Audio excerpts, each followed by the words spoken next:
Daniel has another troubling vision, and he doesn't quite understand it. The vision of the ram and the goat of Daniel chapter 8 begins today here on the Last Things Podcast.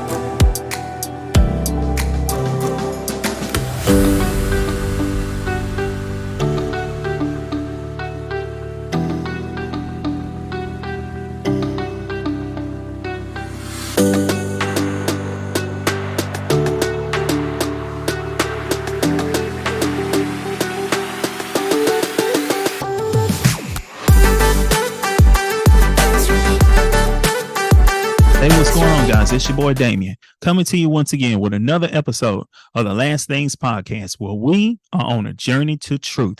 It is indeed an honor and a privilege to come before you once again as we discuss the Word of God. How is everybody doing on today?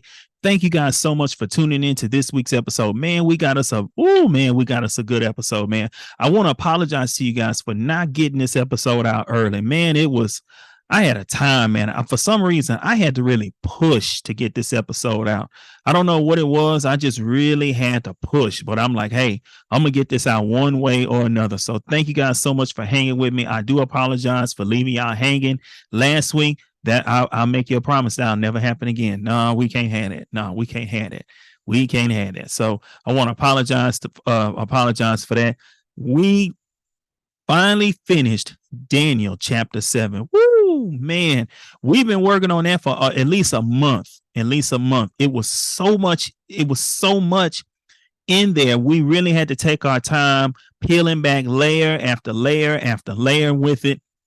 But man, you know, as we're going through this together, this is all new for me as well. I've read Daniel before, but I've never really gone in depth with Daniel as I've done with Revelation. So this is new for me, just as it is for you guys. And I'm learning things just as you're learning things for the first time as well. A lot of things I'm learning for the first time. So guess what? We're learning together. And that's very key. That's what we're supposed to do. Learn from the Word of God together. So, man, this has been an exciting journey through the book of Daniel. We went through the four beasts, what their meanings are. And the fourth beast that Daniel saw, we looked at the beast that John saw in Revelation 13 to see any kind of similarities between the two. And we saw a lot of similarities between the two. We saw, as I said, the meanings of the four beasts. We looked at everything when it came to Daniel. We even looked at Daniel 2 to get a good understanding of Daniel 7 as well. So, man, we had a good time with Daniel 7, and now we're going to go into Daniel chapter 8, another very important vision or prophecy that Daniel has, okay? But before we go into Daniel 8, I want you guys to remember these two words. It is double prophecy. Double prophecy. Remember those words, okay? Now you're going to ask, what is a double prophecy or double fulfillment or dual fulfillment? I say double prophecy. Some people say double prophecy. Some say double fulfillment. Some say dual fulfillment, but it's both, but they're all talking about the same thing, okay?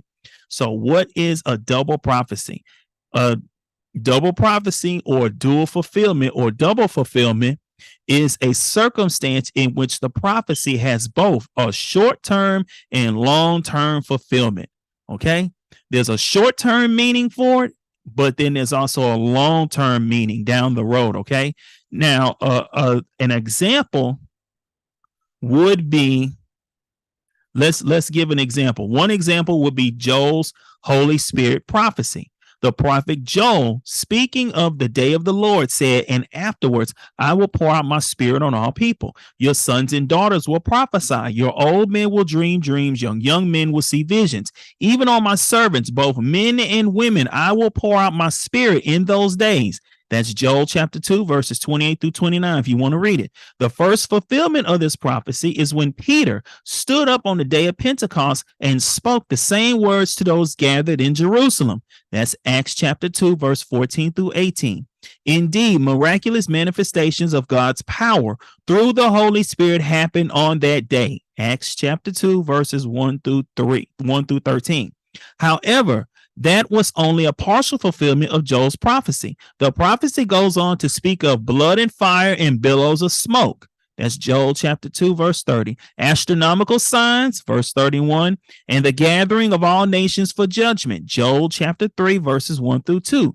None of that has happened yet. Therefore, the ultimate fulfillment of Joel 2 awaits Jesus' second coming. At that time, God's enemies will experience the great and dreadful day of the Lord. Joel chapter 2, verse 31. And also that's in Revelation chapter 16, verse 14 through 16. Okay. So that's one example of a double prophecy. There's a couple of others. We have Isaiah's virgin birth prophecy, which is in Isaiah chapter 7. And then we have Samuel's prophecy to David. And we also have Jesus' second coming prophecy. And then there's also Ezekiel's Gog and Magog prophecy. Okay. So when it comes to a double prophecy, it is a prophecy that has a short-term fulfillment, but it also is going to be fulfilled later on down the road. Okay. It's all about the time periods when it comes to a double prophecy. Okay. Remember those words, because those words are going to be very key to what we discuss in Daniel chapter 8. Okay. Remember, double prophecy, a short-term fulfillment, but also another fulfillment down the road. Okay. It's one word that's going to be fulfilled twice, if that makes sense. Okay. Now let's do this. Let's jump to Daniel chapter 8. And we're going to start reading at verse 1. Now, what I'm going to do, I'm going to read the vision like we did in Daniel 7. We're gonna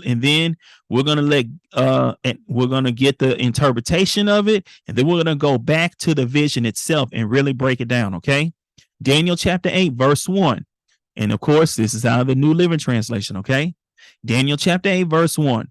During the third year, let me fix my headphones. Okay, during the third year of King Belshazzar's reign, I, Daniel, saw another vision following the one that had already appeared to me. Let me stop right there. Notice what it says. The third year.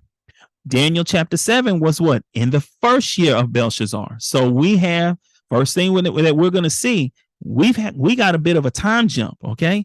It's been 2 years since Daniel chapter 7.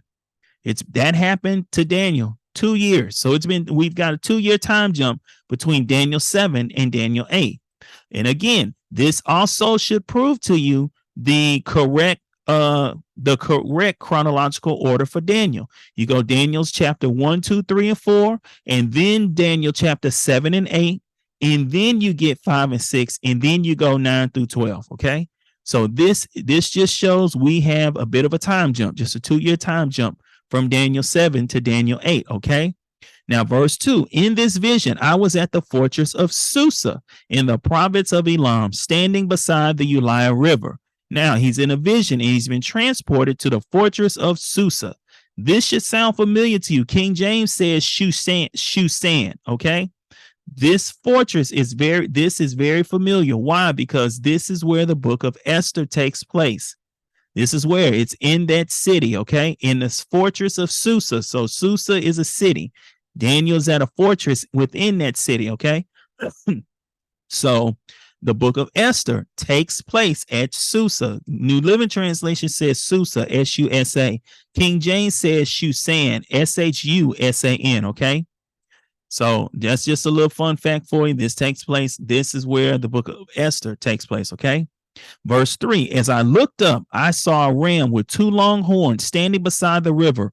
One of the horns was longer than the other, even though, it had grown later than the other one. The ram butted everything out of his way to the west, to the north, and to the south, and no one could stand against him or help his victims. He did as he pleased, and became very great. While I was watching, suddenly a male goat appeared from the west, crossing the land so swiftly that he didn't even touch the ground. That's very key, okay? How he crossed so swiftly. We're going to come back to it, okay? This goat, which had only one very large horn between its eyes, headed towards the two-horned ram that I had seen standing beside the river, rushing at him in a rage. Okay? Daniel sees a ram with two horns, and one horn is longer than the other. And the ram is butting everything out of his way from the west to the north and to the south. And he said no one could stand up to the ram. But suddenly a goat appeared with one very large horn between its eyes. And the goat starts making his way towards the ram, rushing him in a rage. Verse 7, the goat charged furiously at the ram and struck him, breaking off both his horns. Now the ram was helpless, and the goat knocked him down and trampled him.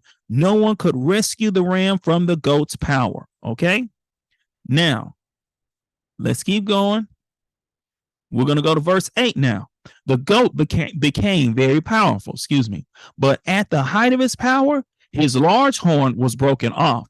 In the large horn's place grew four prominent horns pointing in the four directions of the earth. Then from one of the prominent horns came a small horn whose power grew very great and extended towards the south and the east and towards the glorious land of Israel. Verse 10, its power reached to the heavens where it attacked the heavenly army, throwing some of the heavenly beings and some of the stars to the ground and trampling them.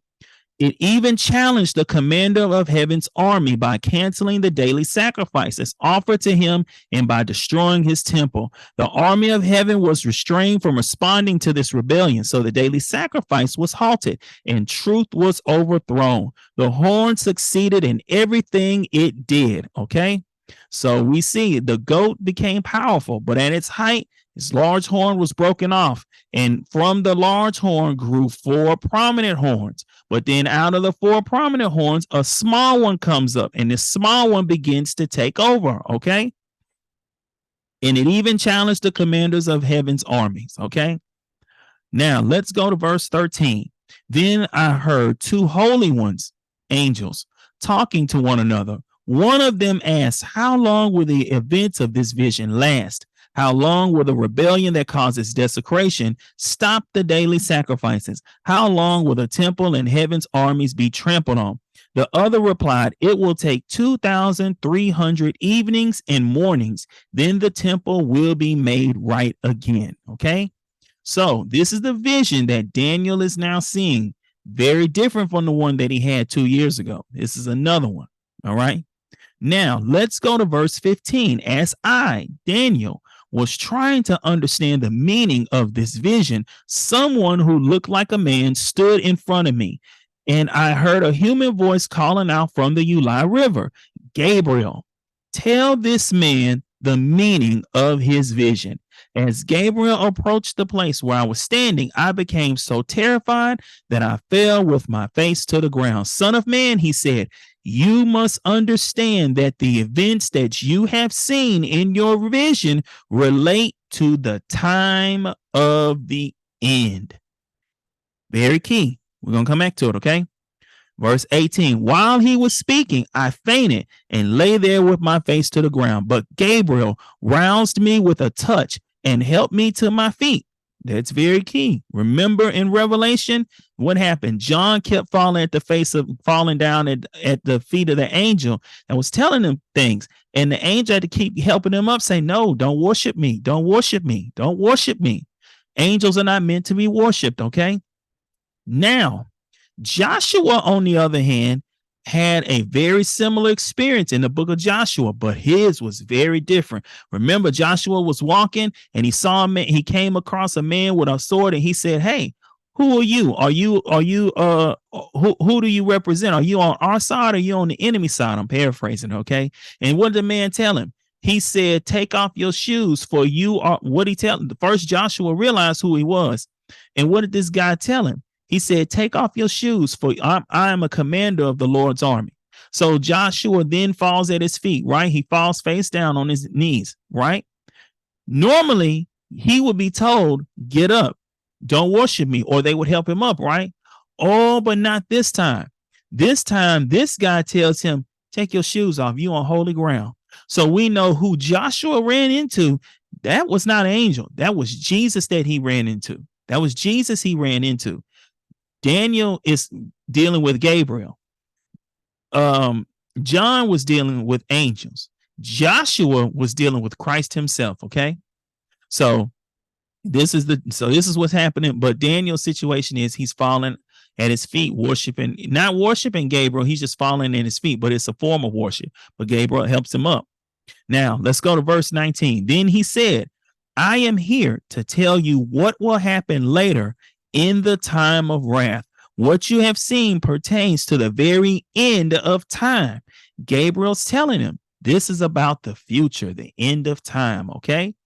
Remember those words, dual prophecy. Okay. Double prophecy. All right. Now, verse 20, the two-horned ram represents the king of Media and Persia. Okay. So let's go. Let's do the first thing. Let's go back up to verse 8, verse 5. No, I'm sorry. Verse 3. It says this, as I looked up, I saw a ram with two large horns standing beside the river. One of the horns was longer than the other, even though it had grown later than the other one. You see this? Now, Gabriel says this is the king of the Media and Persia. What is that? The Medo-Persian Empire. Notice something. One of the horns was longer than the other. Did we not see that with the beast that looked like the bear in Daniel 7? One side was what? Higher than the other side? What did that mean? You had two kingdoms together as one, the Medes and the Persians. And what happened? Slowly, the Persians began to take over, and it became, instead of the Medo-Persian Empire, it became the Persian Empire. This is that's what Daniel saw in Daniel chapter 7. He's seeing it again in here in chapter 8.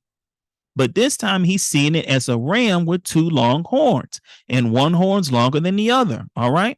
So we know that. So let's look at verse 4 now. The ram butted everything out of his way to the west, to the north, and to the south, and no one could stand against him or help his victims. He did as he pleased, and he became very great. We know that's what happened when the Medo-Persian Empire took over. Nobody could stand up to them. They conquered. They were the superpower of that time. All right. So we know verses 3 through 4, that is the Medo-Persian Empire. Now, let's go back down to Daniel chapter. Let's go back down to Daniel to verse 21. The shaggy male goat represents the king of Greece, and a large horn between his eyes represents the first king of the Greek Empire.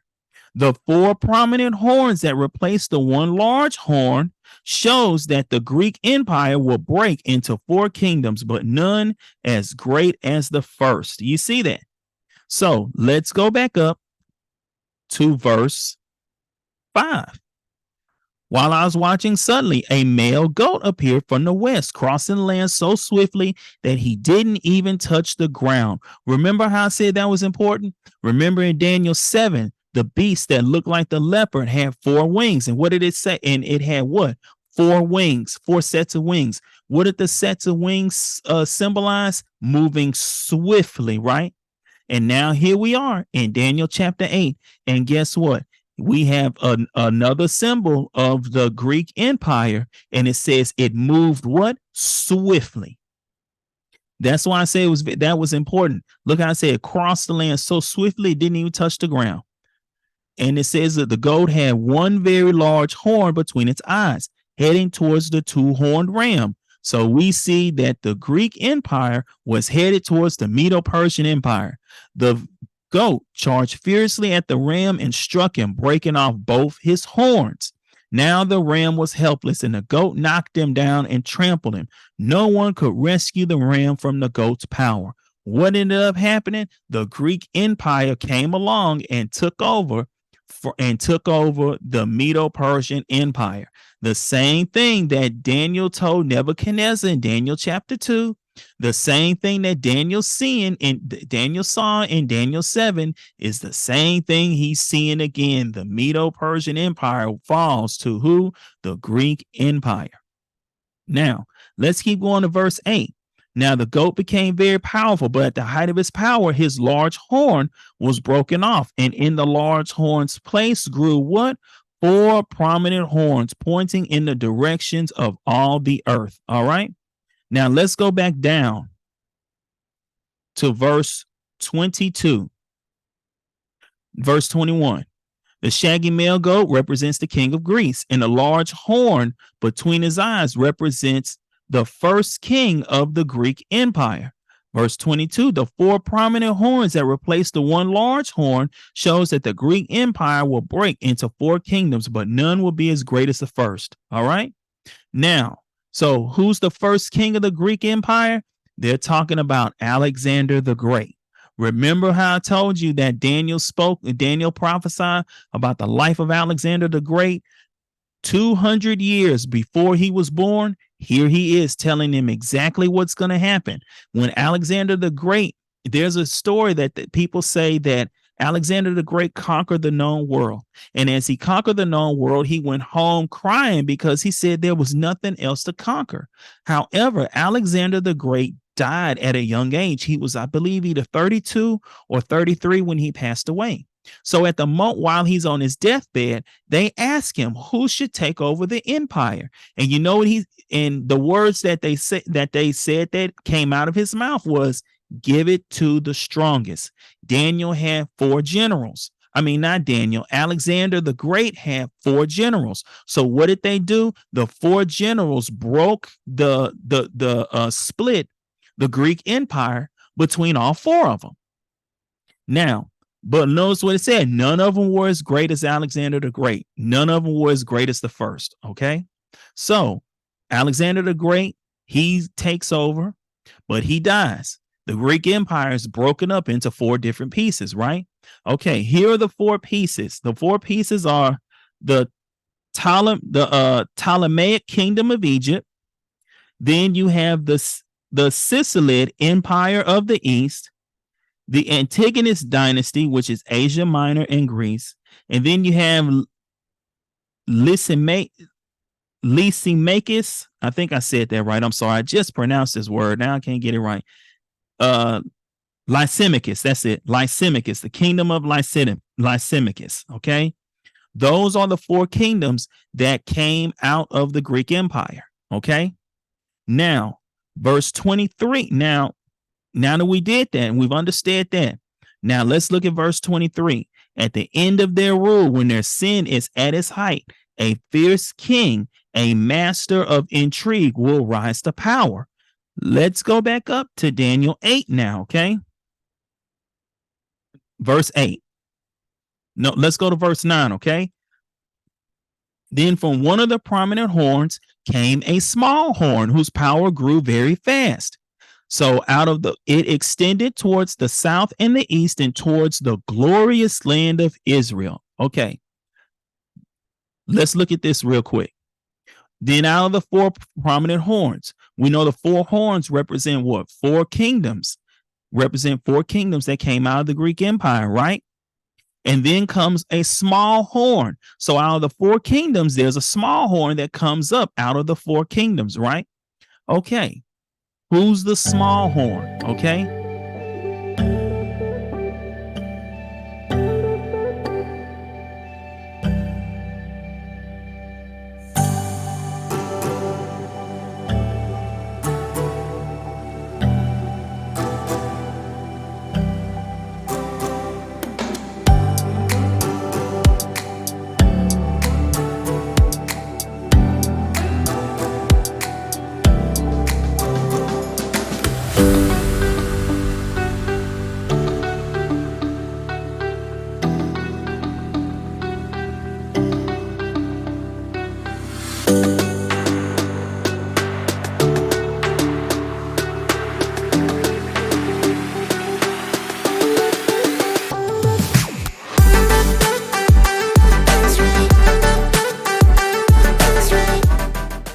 Thanks for tuning in to this week's episode. Join us here next week as we continue our study into the vision of the ram and the goat of Daniel chapter 8 here on the Last Things podcast. Love you guys. Be blessed.